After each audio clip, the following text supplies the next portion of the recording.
सध्या महाराष्ट्रात पावसाने जोरदार हजेरी लावलेली आहे, पण त्याचबरोबर अनेक ठिकाणी दरडी कोसळण्याच्या घटनाही घडत आहेत. त्यामुळे सुरक्षेच्या कारणास्तव महाराष्ट्रातील आणि पुण्याजवळील काही ठिकाणं तात्पुरती बंद करण्यात आलेली आहेत. पण म्हणून फिरणं थांबवायचं का? तर अजिबात नाही. आजच्या व्हिडिओमध्ये आपण बघणार आहोत पुण्याजवळची अशी काही ठिकाणं जी 100 किलोमीटरच्या आतमध्ये आहेत आणि जिथे तुम्ही सुरक्षितपणे वन डे ट्रिप प्लॅन करू शकता.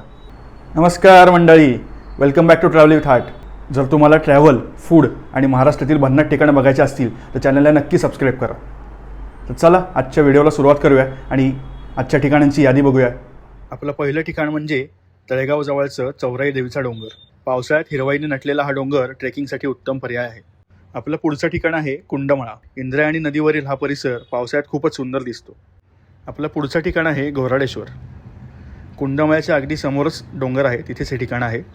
शंकराचं मंदिर आहे, प्राचीन लेण्या आहेत आणि छोटासा ट्रेकसुद्धा आहे, त्यामुळे निसर्गाचा एकदम सुंदर संगम तिथे बघायला मिळतो. तिथूनच पुढे गेल्यावरती कामशेत, कान्हे, कार्ला या रस्त्यावरती अनेक ठिकाणं आहेत. त्यापैकी काही ठिकाणं म्हणजे जगताप वॉटरफॉल, बेंडेवाडी वॉटरफॉल, भाजे लेणी, कार्ला लेणी, मोरमरवाडी वॉटरफॉल अशी अनेक धबधब्याची ठिकाणं आहेत. आपलं पुढचं ठिकाण आहे कोंडेश्वर मंदिर, धबधबा आणि निसर्ग यांचं अप्रतिम कॉम्बिनेशन आहे. यानंतरचं पुढचं ठिकाण म्हणजे वरसगावचे धबधबे. वरसगावला जाताना जो रस्ता लागतो तो एकदम मस्त आहे आणि त्या धरणाच्या परिसरात जाताना अनेक छोटे मोठे धबधबे बघायला मिळतात. त्यामुळे फोटोग्राफीसाठी हा एकदम मस्त उत्तम स्पॉट आहे. अशाच ट्रॅव्हल आणि फूड कंटेंटसाठी तुम्ही आम्हाला इन्स्टावर देखील फॉलो करू शकता. हे आमचं इन्स्टा हँडल आहे. आपला पुढचा स्पॉट आहे जुन्नर.